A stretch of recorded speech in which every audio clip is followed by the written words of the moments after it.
Hello and welcome to the interview series of the Anticlockwise. Joining us today is Dr. Arnab Dutta Roy, an assistant professor of English at Florida Gulf Coast University. Arnab is a distinguished researcher whose work lies at the intersection of postcolonialism, human rights theory, and modern South Asian literature. So today we will discuss his edited volume, The Postcolonial Bildungsroman, Narratives of Youth, Representational Politics, and Aesthetic Reinventions. The Postcolonial Bildungsroman and the Character of Place. Arnab is also currently developing a monograph titled Universalisms in South Asian Literature, which examines literary responses to colonialism through a human rights lens. We are absolutely thrilled to have him here to discuss his work and the evolving landscape of world literature. So, hello, Arnab. Welcome to our podcast. So, we know that you have been working for a while on literary universals and postcolonial studies. So, your doctoral dissertation was on universals, and then since then, you have also been working on postcolonial studies. So, traditionally, postcolonial studies has been championing cultural specificity, identities, differences, and whereas universalism is kind of in some ways on the other end of the spectrum. So, frameworks like human rights. I know that you have been working on human rights, and then also narratology, cognitive narratology. That's where I come from. So I know that these are kind of, they look for shared patterns in all of humanity, right? So it might seem that they are kind of very opposite. How do you navigate this tension in your work? Well, first of all, thank you for having me. It's an absolute pleasure to be here with you talking about like cool academic things. And thank you for the question. Yes, I've been with universals and universalisms for over a decade now. And you're right. Discussions on universalism often highlight the tension, right? Like between what is universal, common across cultures, and what is particular, distinctive about a specific culture or a specific group, right? And there's always a tension between those two entities. Disciplines such as cognitive science, with its focus on the human mind, for instance, prioritizes the universal methodology, like across cultural analysis, right? However, as scholars such as Suzanne Keen would point out, that doing so, they often risk downplaying differences or particularities, which can often lead to homogenizing tendencies or colonial appropriation. However, on the other side of the spectrum, we have post-colonial theory, which kind of built its career being suspicious about these very reasons, being suspicious of universalism for these very reasons, right? But its strong emphasis on difference could often be totalizing as well, leading to parochialisms or nativisms, right? So again, there are these two opposites, right? So I feel that in approaching universalism, one should draw on methodologies from both cognitive science as well as post-colonial theory without really uh, being drawn or be without really pulled towards those disciplinary limitations, right? We need to remain attentive to those limitations all the time. Universalism, of course, should never entail the erasure of cultures or differences. Rather, it should illuminate what is shared or what is common across cultures without denying the specificity through which those cultural forms emerge. So, my project on the post-colonial Bildungsroman, for instance, which I'm guessing we'll have more questions on, tries to demonstrate this balance between what is universal and what is particular, right? Uh, Both me and my co-editor, we try to show how post-colonial deployments of the Bildungsroman genre reflect a commitment to what Patrick Hogan would call cultural universalisms, right? Highlighting the fact that cultures are not in principle tied down to any particular ethnic or racial group, but are common properties belonging to all people, right? So by moving the genre beyond its European historical and intellectual framework and placing it within a global tradition of narratives, post-colonial writers reaffirm this universality, showing that stories about coming of age are not exclusively European, but you can find them everywhere around the world. Yes, of course. Yes. Yeah, that's really fascinating. And I mean, it's really interesting also that you choose to work on Bildungsroman as this kind of mediating genre between, the cultural specificity of postcolonialism and the universalism of cognitive models, because the genre itself has been thought of as this mediation between individuality and social integration by a lot of people like Goethe and Gottfried Keller that you discussed. And so my question is, and you already mentioned this, how specifically this genre develops in cultural context, that's specific. So could you talk about what are some of these traits of the post-colonial Bildungsroman, or what are the contexts in which the coming of age genre develops in the global South, which takes the European form but then transforms it? Thank you for that question. A reason why I really love this genre is because it has always been highly adaptable, right? Like it's been very flexible from the beginning, right? I mean, it started off as a genre tracing back to, as you mentioned, like a small number of German idealists from the late 18th century. We're thinking of Wieland, Goethe, Gottfried Keller, who imagined it to reflect ideals of German Romanticism. Yeah, to them, this was a novel, in the words of George Lukács, aimed at achieving a harmonious, even idealistic cohabitation between a protagonist's interiority, the unruly domain of personal dreams, ambitions, desires, and hopes, and the external reality of professions, classes, ranks, etc. Right? However, the novel loses much of these idealism in the 19th century when its popularity spreads across the Euro-American world. Writers such as Charles Dickens, Austen, George Eliot, James Joyce take up the genre and make it more ironic, right? Highlighting how difficult it is to grow up amidst the hard realities of modern life, right? 20th century onward, this genre becomes truly global, expanding beyond the Euro-American border. Yeah, in the hand of writers from the colonized or previously colonized societies, the genre undergoes a radical transformation, a sort of a whole-scale dismantling of some of its fundamental features. Writers from these post-colonies find in it a powerful narrative structure for thinking about both individual as well as national self-formation, of course, in a post-colonial context. On the one hand, the form kind of gives itself to imagining a nation's journey towards freedom, self-determination, and modernity. But at the same time, on the other hand, the genre also exposes the limits of such aspirations. Yeah, in societies that have been marked by colonial domination, racial inequality, economic dependency, the idea of a smooth and linear coming of age is, of course, untenable, right? So instead, post-colonial writers kind of turn the genre upside down or inside out, right? Using it to dramatize failed, deferred, fractured forms of development, and to question the very enlightened principles on which it was originally founded. Right. So I'm going to go into the book properly now. Here's the book, by the way, for viewers.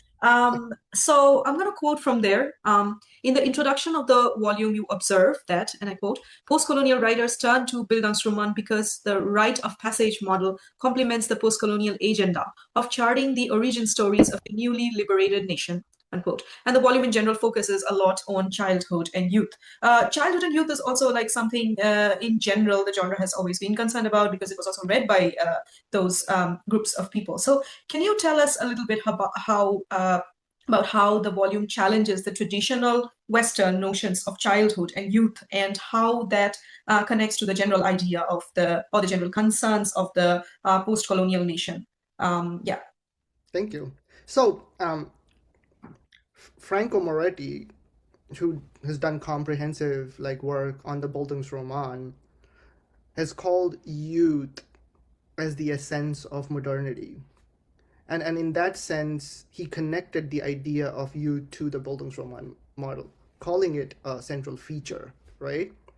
Yet I would argue that youth alone is not the defining feature of the genre. What makes a Bildungsroman distinct is not just the presence of a young protagonist, but also the process of formation, the Bildung that unfolds over time. The narrative, as such, must trace a trajectory, right, of development, of transformation, of self-discovery.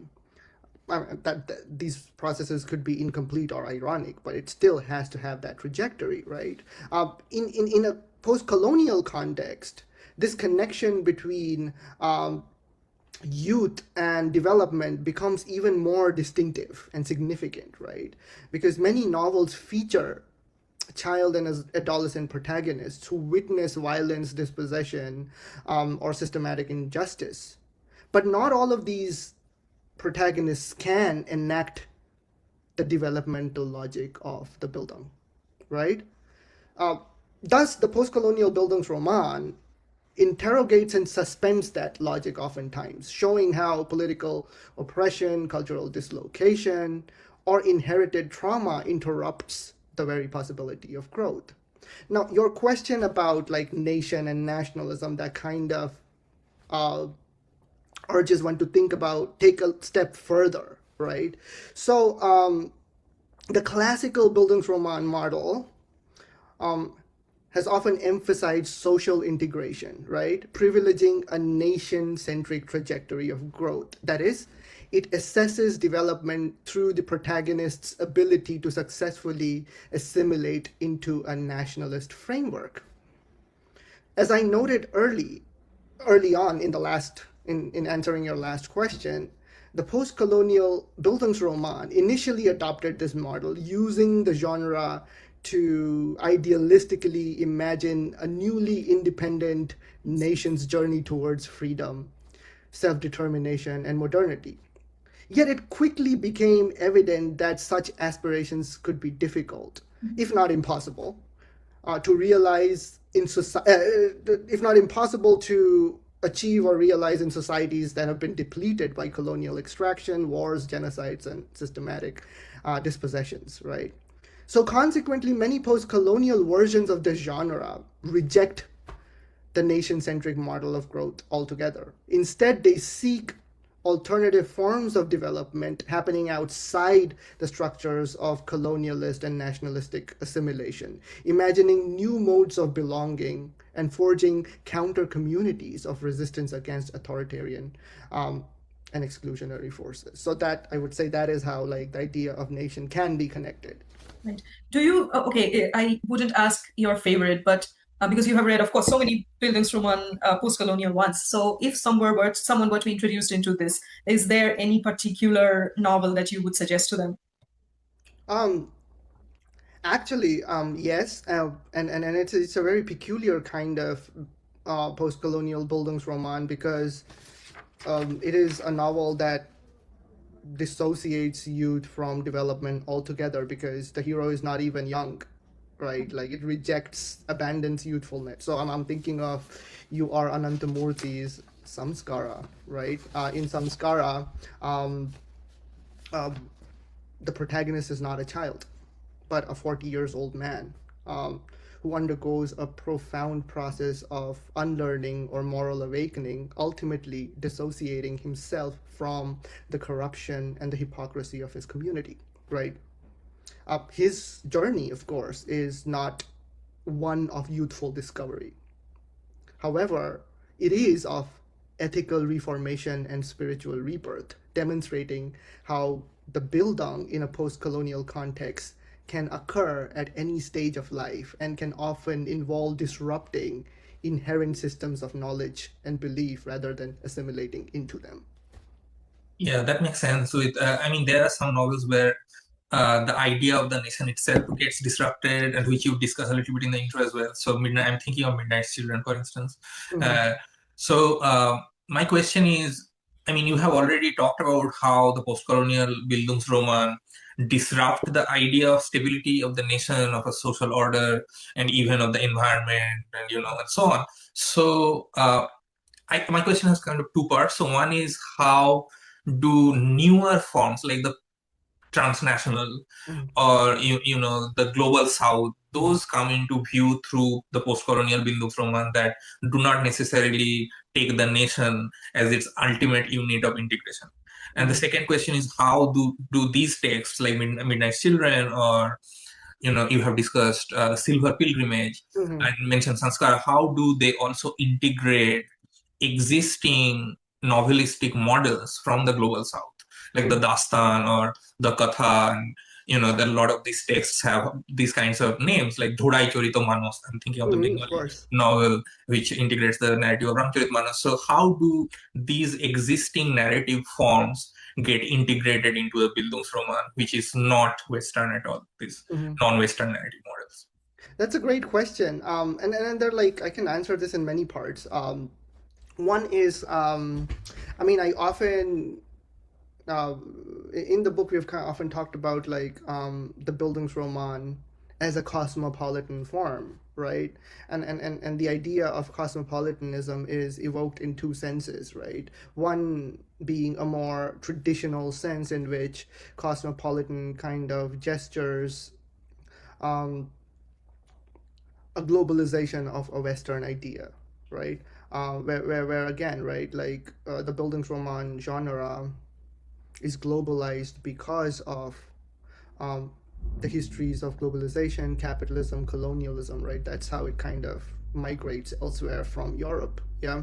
And many post-colonial traditions around the world kind of repurpose it to, of course, address specific situations local to those communities, but it is still kind of speaking back to those original colonial legacies.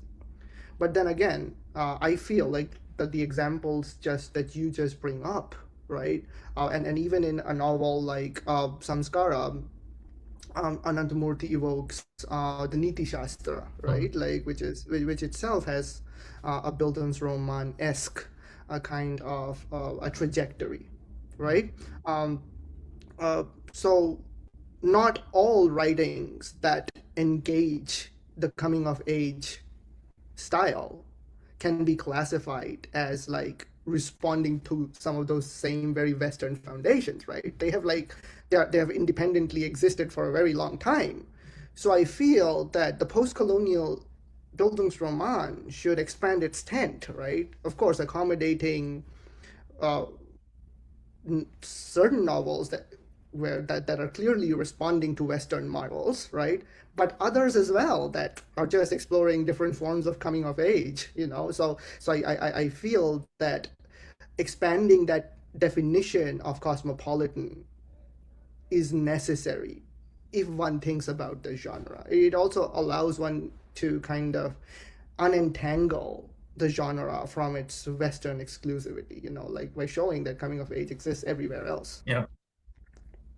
Okay, so there is this, like, as I mentioned in my last question, a lot of, even if you just mentioned that it does not imply that the Bildungsroman has to start with a protagonist who is a child or a young person, even. But the general idea is that people want to know how progress, within quotes, progress happens through a journey, right? So when people go to read a Bildungsroman novel, that's what they look for. Now, traditionally, Bildungsroman arcs sort of promised this sort of future of stability to their readers, but in this post-colonial Bildungsroman, this is not what is happening more often than it is. So I am trying to play the devil's advocate here on part of a reader who is not introduced to this.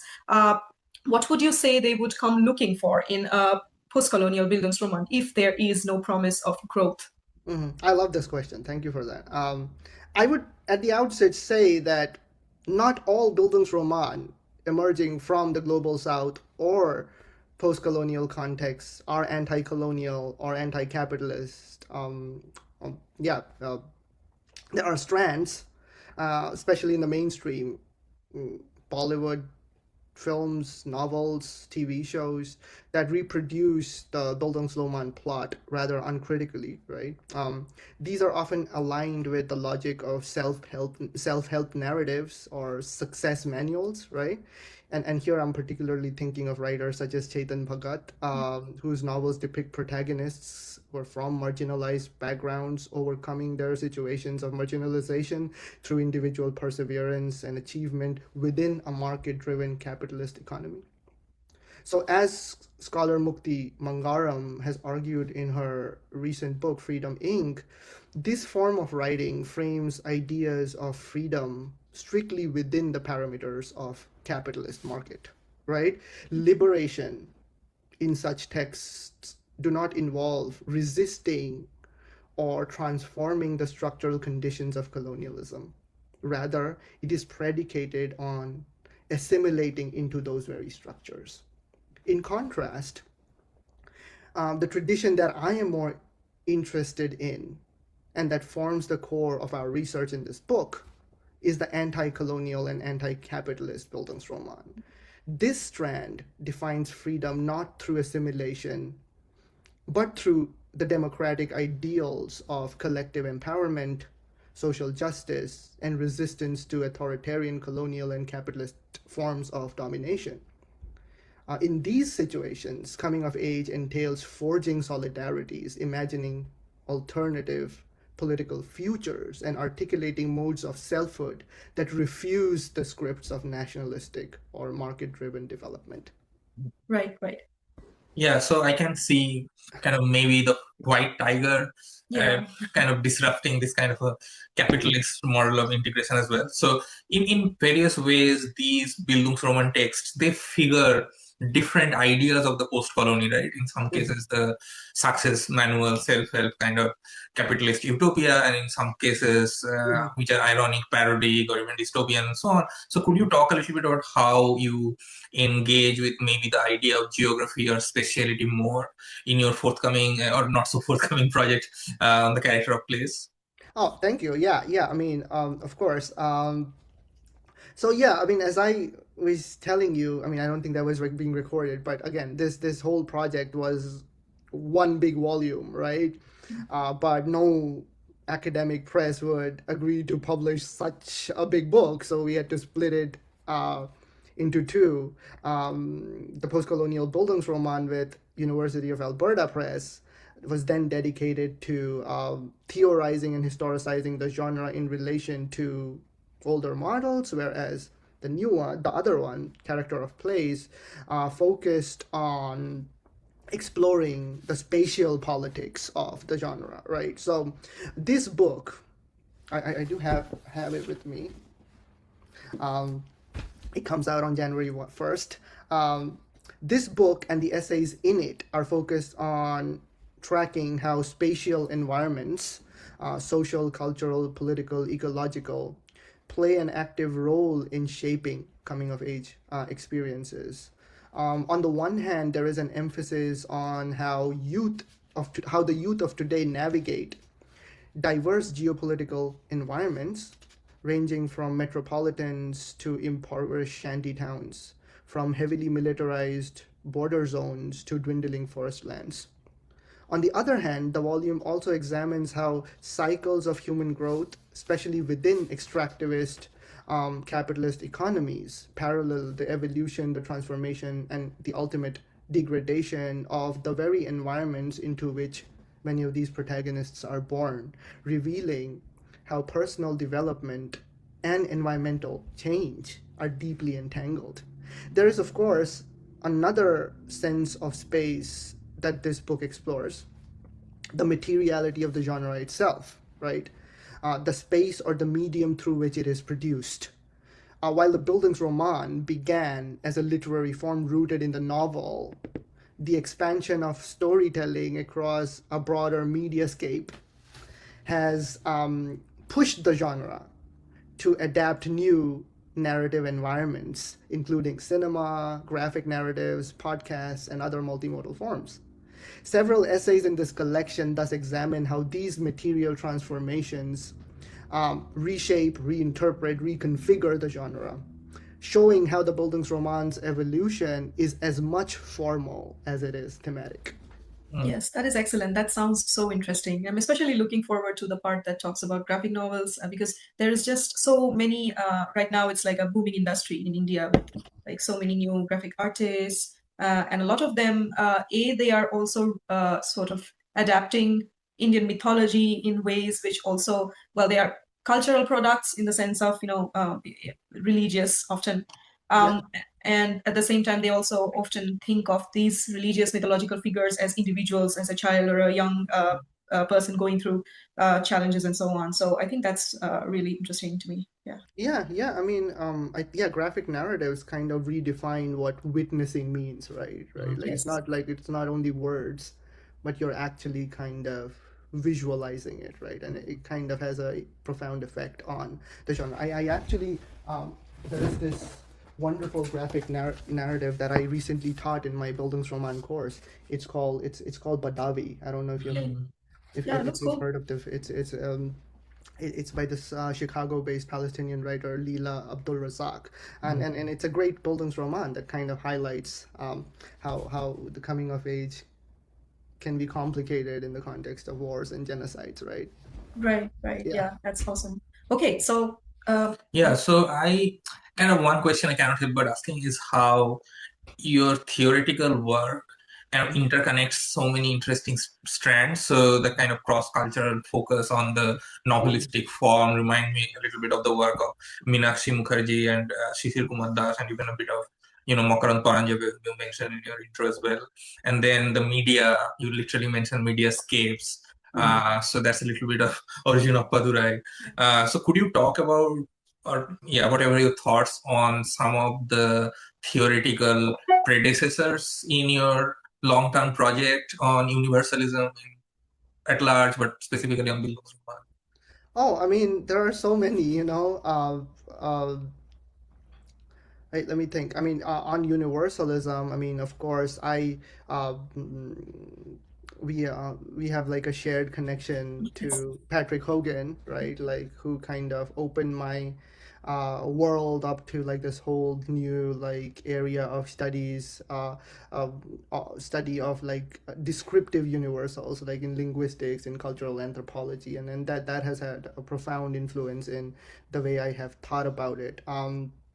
And then that kind of has translated to projects on empathy that I'm currently doing, right? Uh, uh, as far as but again, right, like going back to answering your uh, going back to the first question that you asked, one has to often kind of be attentive to like uh, the totalizing tendencies that some of these disciplines can move into. So so yeah, that's where like post-colonial theory comes into play. But again, you don't want to kind of go to the other extreme in advocating like radical difference or like some form of nativism that many in post-colonialists often do, right? But again, like the works of Mukti Mangharam is great because she kind of brings out the best in these two approaches, right? Um, in terms of Bildungsroman, again, uh, you mentioned Makaran Paranjape, uh, who gave me like a lot of like food for thought, particularly his works on like more local Indian like literatures and their and their kind of indebtedness to like mythical traditions, local mythical traditions, and his work on the Niti Shastra was very useful to thinking about the Bildungsroman model, particularly appearing in U.R. Ananthamurthy's Samskara. However, I mean, I don't agree with a lot of his politics, and again, I mean, there is like a tendency to in him to kind of move into nativistic politics that I kind of steer clear of. Then there is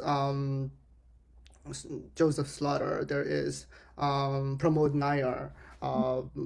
These are scholars who are doing very serious work, and then there's so many more, that like I am probably missing so many more names who have kind of come together in terms of making all this research possible, and I'm sure Paul has a whole kind of different like cosmology of scholarship that he's bringing into this project. So yeah, I don't know if I answered your question. It was kind of a ramble, but thanks for that.